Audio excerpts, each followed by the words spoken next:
You know, one of the things that they say in our community, I'm talking about the black community, is that these politicians, they only show up during election season. And you're not wrong about that. But if it took me a while to realize that if I want the politician to show up during the off season, not just election season, I've got to show up during the off season. I've got to go down to his office. I've got to make sure that I stay in contact with him. I've got to make sure that I push him to do what it is that he said he was going to do. See, the one thing that they don't want you is to be a pain in the ass. See, you got to be like Miss Gladys. Anybody with the name Gladys, you already know that she's a pain in the ass. If a politician looks up and says, damn, there go Miss Gladys, she's doing her job. If he or she looks up and sees you coming when they aren't expecting you to come, you're doing your job.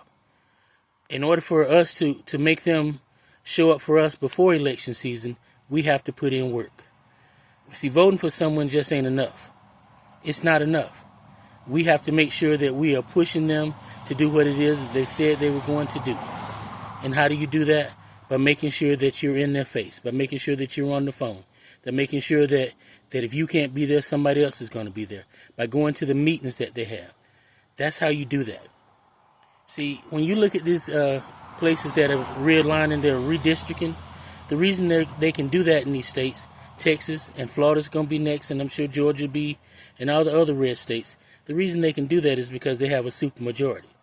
And the reason they have a supermajority is because we don't show up during the times that we need to show up. And the main time I'm talking about is during the midterms. We keep saying, well, how do they get this? It's because we don't show up during the midterms. Most people get excited about a presidential election, but it's the midterms where these individuals, where they make their gains at. They know we're not showing up for the midterms. So they make their gains and they have a supermajority. And I'll give you a perfect example of this in Florida.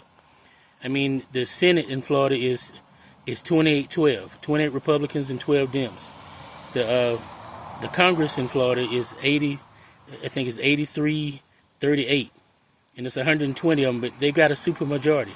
So that's why they've been able to pass all the laws that they've been able to pass, because during the off season, when we need to be showing up, during the midterms when we need to be showing up, we're not showing up.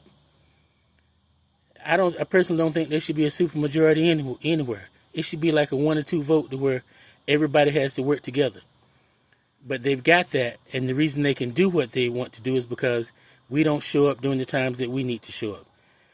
So we have to stop saying, hey, these politicians need to show up before election season. Hey, we need to show up during the off season. Just a little something I want to say. I love all of you, and I pray you have a wonderful day.